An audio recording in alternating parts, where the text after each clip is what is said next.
lo vậy để tiền nó trồng cái tiền mông đó vậy này bỏ mà vậy thì tụi ba bên thân cả tiền nó bé họ miệng à nó còn miệng nữa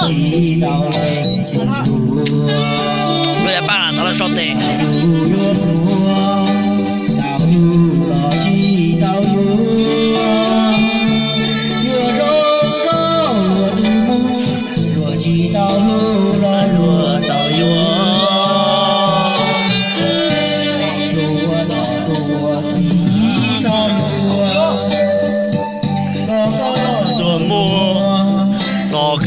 nó cả hậu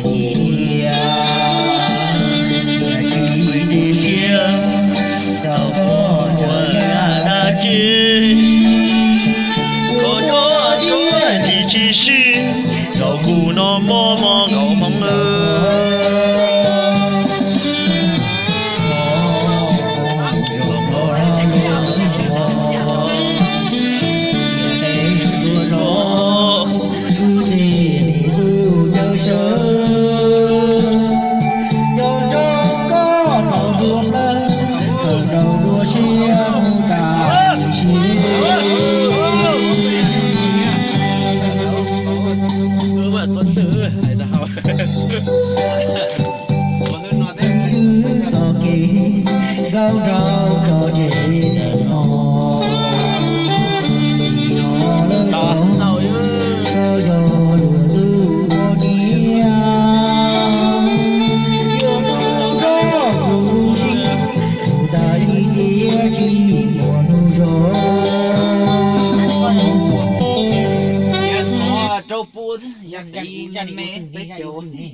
tí trong là bao nhiêu?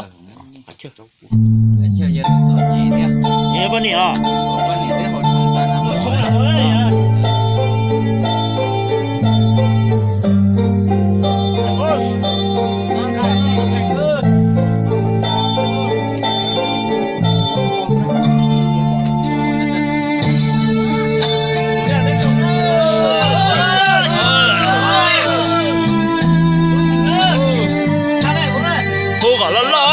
cha lúa lúa cha gió thì gió trong ơi tôi ta đau cả can thằng kia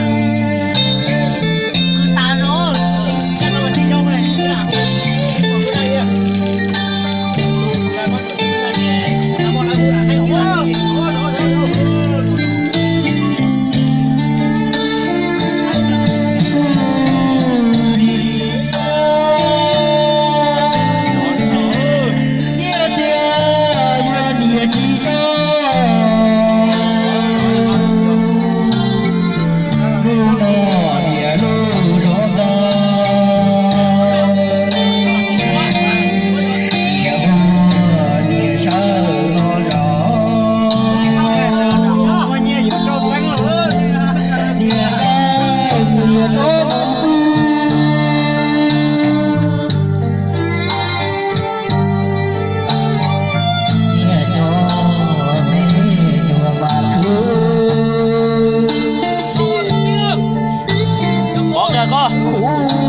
từ ngoài đây à?